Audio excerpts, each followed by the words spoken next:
How are you doing today, Ben? I'm doing great. Thanks so much. Oh, I'll tell you what, dude. Thank you so much for putting out this book because I don't understand what's been going on. I need someone like you to write a book where I can patiently just go from paragraph to paragraph and get a bigger understanding of what is going on. Yeah, I mean, it's complete insanity. I think that Elon has not only broken Twitter, but Twitter has broken Elon. And we're at a place now where the site has become an outrage engine. It's all about anger and craziness, and there's very little truth there, which is exactly the opposite of what his goal was when he took over the site. I'll tell you what, you and I have gone through that evolution because I remember when everybody was so proud of being on Twitter and they were sharing messages. Well, nowadays, even when I'm talking with rock stars and I go, are you up on X? No. And it's like, Oh my God, they really are falling off. I mean, Elon came in because he believed that the site was over-moderated, which it was to some extent. He believed it was being taken over by this woke mind virus. That's how he described it. And that he would fix it and make it a place for free speech and truth. The reality is it went down very fast. And at this point, he chased off everybody who had a reasonable point of view. and he promoted and then created a promotional system that promotes negative stuff, outrage, anger, and engagement. So regular people and people, journalists, musicians, celebrities, they all ran for the hills. And what's left is sort of a pale shadow of what it was. And yet Zuckerberg had to create something that was like it. It's like, okay, what were you seeing that we didn't see? And why do you think we needed something like that? Yeah, unfortunately, the Threads idea, it was not well done. At first I thought, okay, here's a chance for something to clone it. Because honestly, Twitter before Elon was really great. It had its faults, but it certainly was a place that you could go to and have a conversation and learn something and know that the person you were talking to actually had some level of knowledge about the thing they were talking about. The problem with Threads was it just didn't have, usability, and it didn't have enough people. I mean, it's still there. But even Zuckerberg doesn't really use it. So, I mean, it's just not, we need a new Twitter, or we need Elon to fix and step away from what he did, which seems unlikely at this point. Well, Ben, you should probably know this as well. Even MySpace is still there, but nobody's using it. I love MySpace. MySpace is great. I think they should go back to it. I think it still exists somewhere. But, honestly, the direction that Twitter is going, it's going to end up like MySpace. And it's I think Elon really thought he could engineer free speech, that it was something you could fix like you were fixing a rocket. And it very quickly turned out that he couldn't. And then he got so much pushback for the first time in his life. People hated him. People disdain him. People don't like Elon anymore. And that shocked him and sort of sent him on this weird emotional spiral. But I was, as a broadcaster and as a journalist, very inspired when Elon did the moment with DeSantis. No, it was not perfect. No, and people aren't really talking about it today. But it was still an opportunity to do something that wasn't being done. Yeah, it was great until he fired all the engineers and it couldn't actually stay online.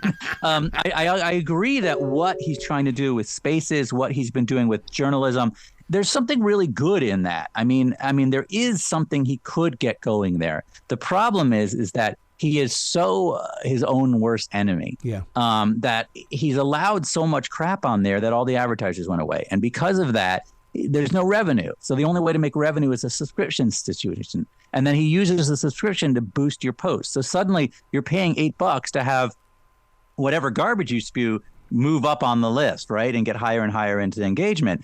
So this creates a system where it's not about telling the truth or doing something great. It was on X. Yeah, I mean, and that's what he wants. He's pushing us towards that because he needs to make revenue now. And that's a self-inflicted wound because its revenue was actually fine before. It had advertising. Now it doesn't have advertising. And so it's a big mess. Well, that's one of the things that I think the truth of where we are in this place in technology history is the fact even Disney Plus isn't making money. And we've got to figure out how do we get people who are so used to getting things free to start paying for stuff. Even as a podcaster, it's like, oh, my God. Yeah. It's a journey. Yeah. I mean, we all love free. And the internet, as it started, was doing, free. Advertising will be the model. And the reality was advertising didn't really work great on the internet ever because everybody just sees advertising as something you want to avoid. You don't click on anything because if you do, it's always a mistake. So I don't know. I don't know what the system is, but I do think that subscription is not the way to free speech. Twitter is something that probably may never be really profitable if it works correctly, and which is an issue. But I don't know. I don't know the answer to that. But I do think before he took over, it was really close to break even, and now it's worth half of what he bought it at a year ago. The book we're talking about is Breaking Twitter. Here's the part that I've been waiting for a very long time. With Twitter being broken, now being X, as that broadcaster and journalist, I'm sitting back watching to find out what's going to happen the closer and closer we get to that presidential election. Because if it's broken, my God, it's going to be a mess. Dude, yeah. Oh my God, is right. It's going to be a mess. First of all, it's full of bots. It's filled with AI that is almost indistinguishable from people and will be within a year. It's full of anger and outrage and hate, and it's a disaster. It's going to be really, really ugly. And I'm not so sure, how one can rein that in. The amount of disinformation and the amount of sort of just pure fakeness that's going to be flying around over the next year. It's a really scary thing. And it plays into the strengths of people who are not necessarily the best for the country. It plays into the strengths of people who can make noise. I mean, that's the most important thing, is breaking through and making noise. And that's not really how you should be choosing the leader of your country. But anyways, that's my opinion. Everyone has their own opinion. They can just throw it up there next. There's no moderation, so you can say what you want. So true. So true. Oh, my God. I mean, freedom of speech is there. But see, that even as a podcaster, you have to sit there and wonder, how much time do we have left in order to have that freedom of speech? I mean, freedom of speech is wonderful until you realize that, so many people on the internet are teenagers in their basement. I have the teenager at home, and you don't want him to have free speech. I promise you that.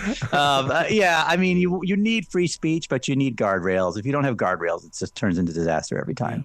Remote working, did that injure Twitter? Because, I mean, they got really tough on these experts that were at home with doing their work.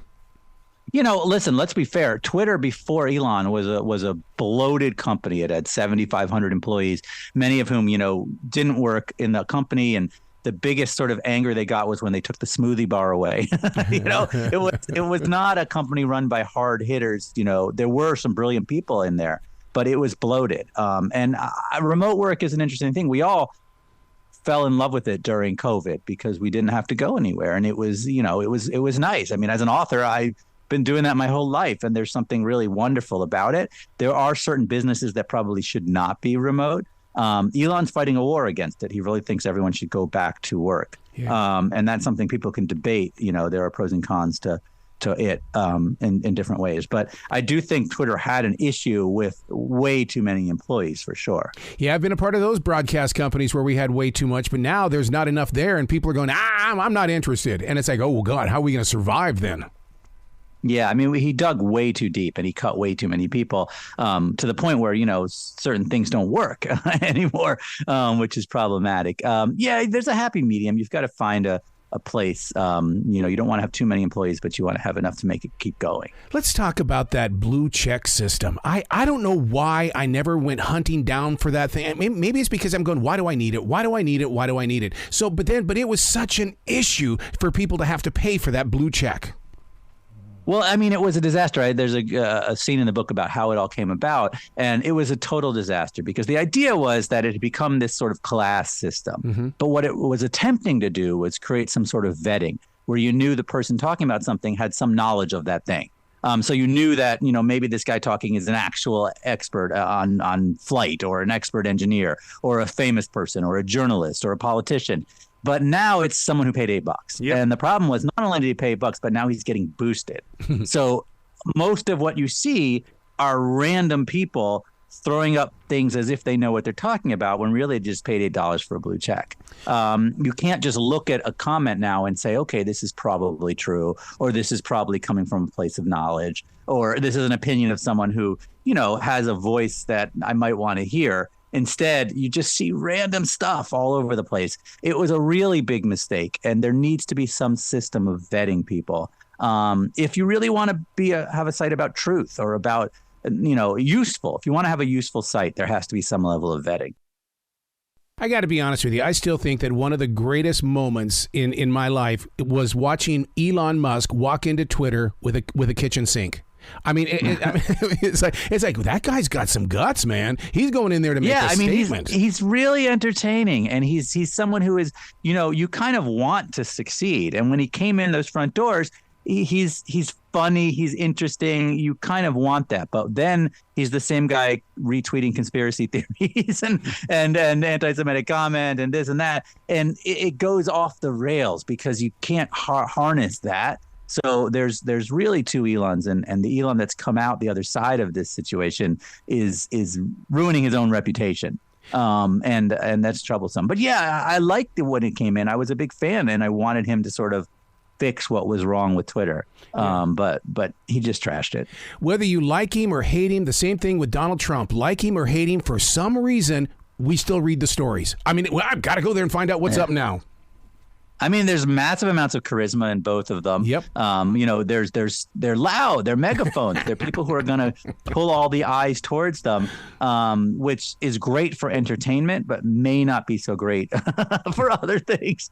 It's like when I get on an airplane, I really don't want the pilot to be super funny. I want him to fly the plane, and that worries me a little bit. Yeah. Is there a side of your research that is showcasing that Elon is prepping himself to take over another global icon of some sort, because the guy loves to spend his money? I mean, he is whimsical. So every now and then he jokes about taking over this company or that company. Mm-hmm. I really think that this was a huge failure, and he knows it. I think he's definitely affected by this situation because he went from being beloved by the entire country to being hated by half the country. And he's really destroyed his reputation in a way that he knows, he feels it. And I think that he'll be more careful in the future about what he buys. Yeah, but see, I'll tell you one of the why I forgive him all the time is because look at what he's doing with space. That's automatic forgive. Elon does something wrong. 100%. He's up in space. I gotta love him. And that's the Elon I love. If Elon could walk away from Twitter and be the Elon of SpaceX, when he launched that Starship, that's a big scene in the book, and you had this rocket, make it off the pad and then blow up.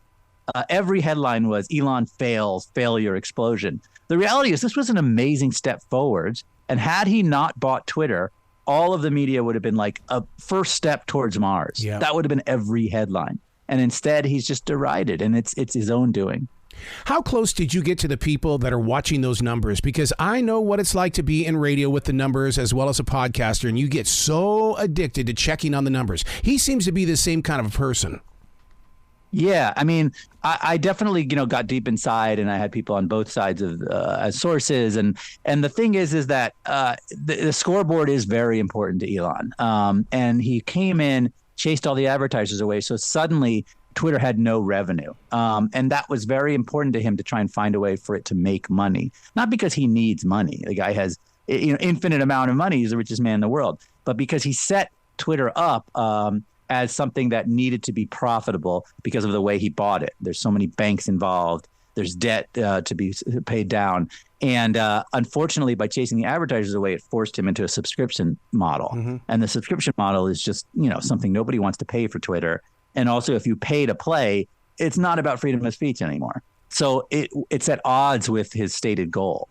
Yeah. I mean, he surrounded himself with people that dealt with real honest-to-God advertising, but I still believe that most advertisers have no freaking clue how to measure their presence on something like X. And I still think we're maybe 10 years away from that kind of stuff. Yeah, I mean, I don't think that anybody understands how advertising works online at all. And I think that, there's models about what works and what doesn't work. But the reality is no advertiser wants to have an ad right next to a hate-filled comment. Yep. So it's a tough road. If you want freedom of speech, you need to find a way to protect the advertising if that's how you're going to make your money. Now, what did you learn? Because, I mean, you didn't go into this project saying, I know it all. You went in there as a student.